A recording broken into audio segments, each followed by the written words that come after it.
শুরুতেই শিরোনাম। কিশোরগঞ্জের বাজিতপুরে সাতখোলা গাড়িতে বিএনপির নেতা আগমনে গণজোয়ারে পরিণত হলো সমর্থক নেতাকর্মীরা। নিউজের বিস্তারিত জানাচ্ছি আমি শাওন পারভেজ। শুনুন বিস্তারিত। কিশোরগঞ্জের নিকলি বাজিতপুর আসনটিতে গণমানুষের বিএনপি ও সাবেক ছাত্রদল নেতা বদরুল আলম শিপু তৎকালীন আওয়ামী সরকারের আমলে ডিজিটাল আইনের ভুয়া বা মিথ্যা 8টি মামলার আসামি হন তিনি। এলাকায় অঢেল সম্পত্তি থাকলেও মিথ্যে মামলায় দেশ থেকে বাধ্য হন তিনি।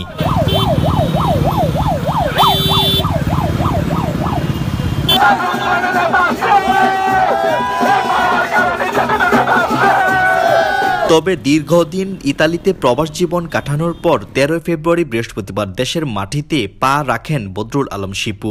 তখন ঢাকার বিমানবন্দর থেকে তাকে ফুল দিয়ে সংবর্ধনা জানান সমর্থক কর্মীরা। এরপর 16 ফেব্রুয়ারি শনিবার দুপুরের দিকে কিশোরগঞ্জের বাজিতপুর উপজেলার নিজবাড়ির সরিষাপুর এলাকায় আসার খবরে বিশাল এক মোটর শোভাযাত্রা নিয়ে উজানচর এলাকায় হাজির হন বাজিতপুর নিকলি থেকে আসা বদরুল আলম শিপুর বিভিন্ন কর্মী সমর্থকরা।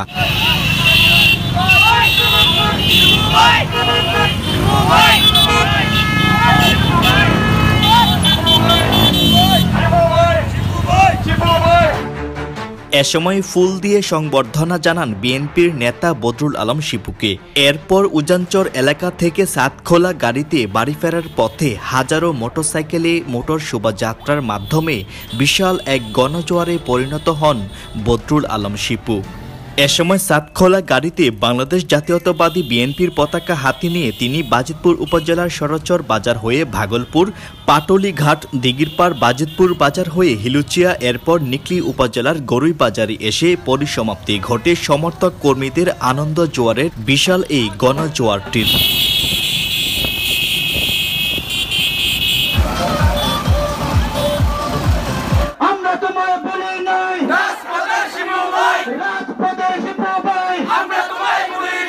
এ সময় কর্মীদের প্রতি ভালোবাসার উচ্ছ্বাস ও কৃতজ্ঞতা জানিয়েছেন তিনি। কর্মীদের প্রতি আন্তরিক অভিনন্দন ও শুভেচ্ছা। দীর্ঘ 15 বছর 16-15 বছর ওনারা যেভাবে নির্যাতিত হয়েও আজকে দলের প্রতি এবং বিএনপির প্রতি এতটুকু ভালোবাসা দেখিয়ে যাচ্ছেন এবং এখন পর্যন্ত বলিষ্ঠ ভূমিকা রাখছেন। এছাড়াও সাক্ষাৎকারে তিনি আরো বলেন, বিগত আওয়ামী সরকারের আমলে হাসিনা সরকার আমাকে দেশে থাকতে দেয় নাই।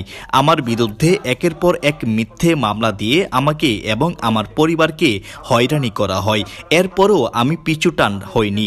বদরুল আলম শিপুর এমন মিথ্যে মামলায় অভিশাপ মুক্তি আনন্দিত সেখানকার কর্মীরাও। তার আগমন উপলক্ষে আমরা নিকলি বাজিতপুর থেকে হাজার হাজার নেতা কর্মী আনন্দের সাথে আনন্দ র্যালি নিয়ে ওনাকে আমরা গ্রহণ করেছি। 90 থেকে উনি আন্দোলন করতেছে, ঠিক আছে। তারপর থেকে 2008-এর পর থেকে মনে করেন যে আমরা ওনার নেতৃত্বে উনি দেশে আসতে চাইলে আসতে পারে নাই। মামলা হামলা বিভিন্ন ধরনের মামলায় তাকে বিভ্রান্তি করা হয়, তার কর্মীদেরকে বিভ্রান্তি করা হয়েছে। বদরুল আলম শিপু ভাই তারেক রহমানের 31 দফা বাস্তবায়ন করার জন্য এই বাংলার মাটিতে নেমেছেন। এই বাংলার মাটিতে 31 দফা তারেক জিয়ার ঘোষণা প্রকাশ করার জন্য।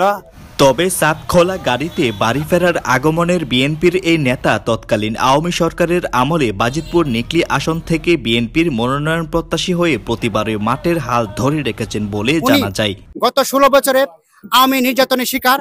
উনি দেশে আসলে ওনার ঘরে ঘুমাতে পারেন নাই, রাত্রি যাপন করতে হতো গোপনে অন্যদের বাড়িতে।